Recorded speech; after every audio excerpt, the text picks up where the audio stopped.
بلند آواز میں آقا کریم کی بارگاہ میں ہدیہ درود کا نذرانہ پیش کیجئے گا صلی اللہ علیہ رسول اللہ وسلم علیکہ یا حبیب اللہ فرقت کی نگی ہے یا احمد اب تاب تیرے بیماروں میں فرقت کی نگی ہے یا احمد اب تاب تیرے بیماروں میں دیدار کا جلدی جام پلا ہے شور تیرے میخاروں میں ہے شور تیرے میخاروں میں اور ہر شخص تو مر کے مٹی نہیں ہو جاتا سال ثواب کی محفلیں کس لیے مناتے ہیں کیونکہ ہمارا ایمان ہے ہر شخص تو مر کے مٹی نہیں ہو جاتا اللہ کے بندے تو زندہ ہے مزاروں میں بلند آواز میں پڑھ لیجئے گا صلی اللہ علیہ وسلم اللہ کے بندے تو زندہ ہے مزاروں میں کہ اللہ کی رحمتوں کے انوار کس لیے ہیں اللہ کی رحمتوں کے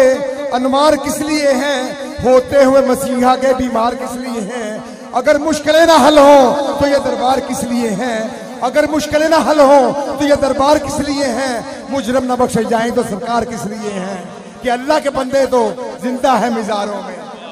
درود پڑھیں صلی اللہ علیہ وسلم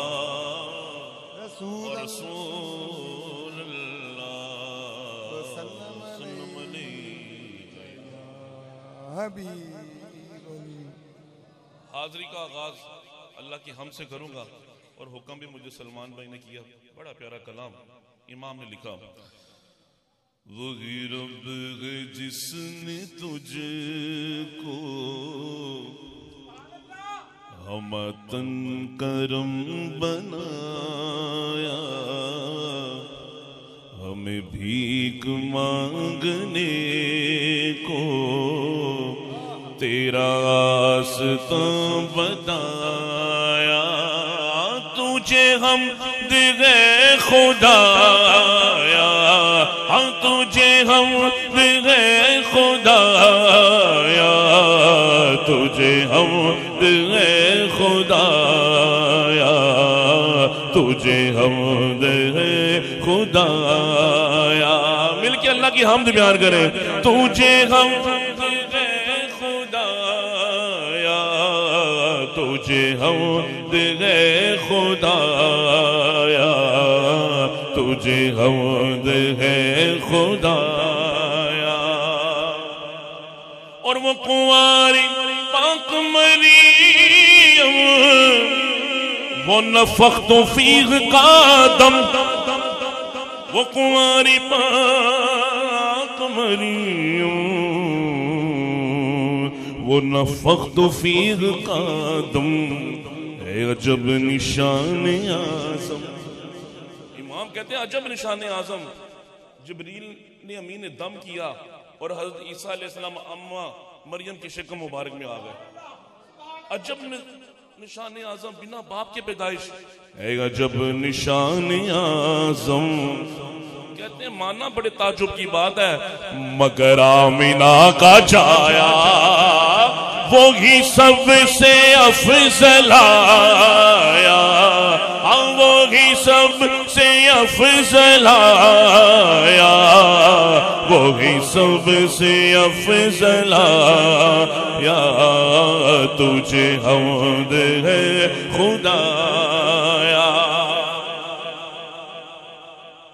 وہ جنہوں نے دم کیا نا جبریل امین ان سے جب پوچھا کہ آپ نے دم کیا اور حضرت عیسیٰ علیہ السلام اماں مریم کی شکم مبارک میں آ گئے تو آقا کریم کے بارے میں آپ کیا کہتے ہیں تو پتہ جنہوں نے دم کیا انہوں نے کیا کہا یہی بولے سدرہ والے چمن جہاں کے تھال یہی بولے سدر والے چمن جہاں کے تھالے سبھی میں نے چھان ڈالے تیرے پائے کا نہ پایا تجھے ایک نے ایک بنایا تجھے ایک نے ایک بنایا تجھے ایک نے ایک بنایا تجھے حمد